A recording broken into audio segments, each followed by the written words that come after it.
Well, hello again, everyone, and welcome back. And as you can see in front of you, we are continuing our Halloween theme by doing another resin kit. This one, of course, is Vampirella, which I obtained from Thailand. And basically, Vampirella is technically a vampire, and she is sustained by living on blood, but like some of the other vampires. But she does have all the powers of the other vampires without their weaknesses. She did come from the planet Draculon, and she was sent to Earth to get rid of all the evil vampires that actually came from Draculon. So that's just kind of like a little backstory on her. As you can see, there's only a few pieces that are used to put Vampirella together in this resin figure. Basically, what you see in front of you is the base, her right arm, and her two boots, and then of course her main figure. I went ahead and already started working on Vampirella. I gave her a nice bath and to get rid of the mold release, using just basically dishwasher soap and a toothbrush, and so that took care of that. And let's go ahead and take a closer look at some of the detail work that we have for this particular kit. As I bring this in here a little bit closer, you can see that it's got a real nice base to it. It's kind of a graveyard scene. We have one tombstone, and we actually have some writing in there. Could be the sculptor who actually did Vampirella in this resin kit. On the gravestone itself, we also have a nice detailed skull that's embedded in the ground, so you can see that. And then, of course, you know, we have some stones and pebbles and stuff for the rest of the base. But it's really nicely detailed. I'm going to enjoy putting some color on it and kind of bringing it to life. The next one up is actually her right arm that needs to be attached. Again, very nicely detailed.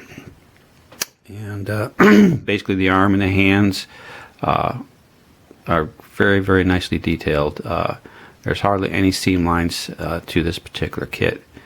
You can see that she's wearing some bracelets, and we have a couple rings on her fingers. So like I said, again, nicely detailed.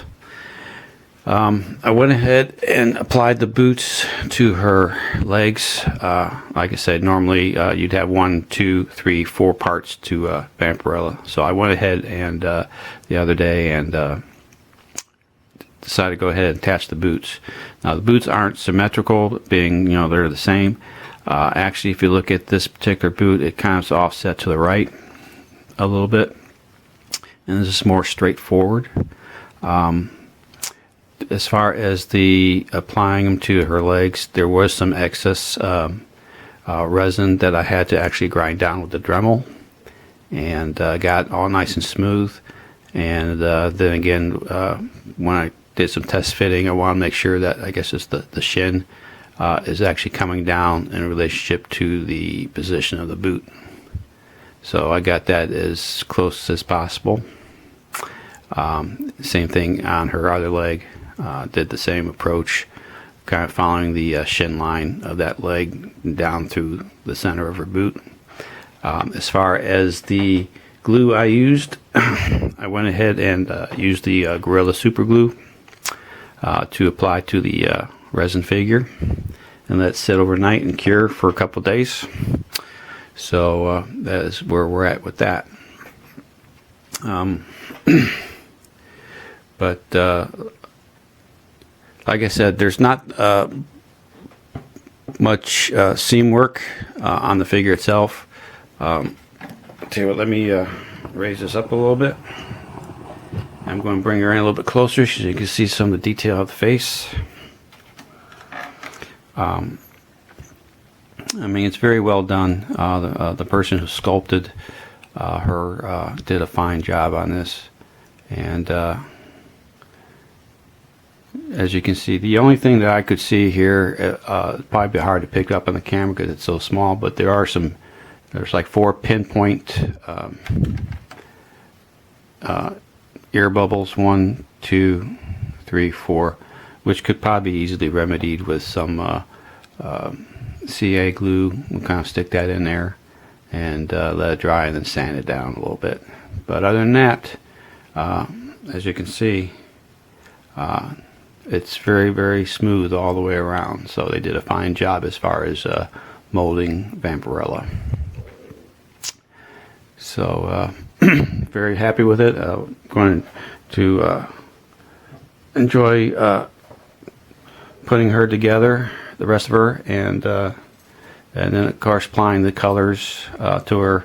As you can see, it's just a lot of going to be a lot of skin here. So I will be tasked to hopefully do some nice flesh tones on her.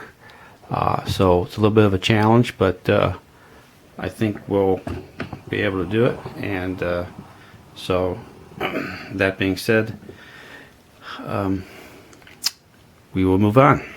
So until next time, look forward to the next video and see the progress that I will be doing as far as prepping her and getting her ready to paint. So until then, everybody have a good day, and we will catch you later. Bye.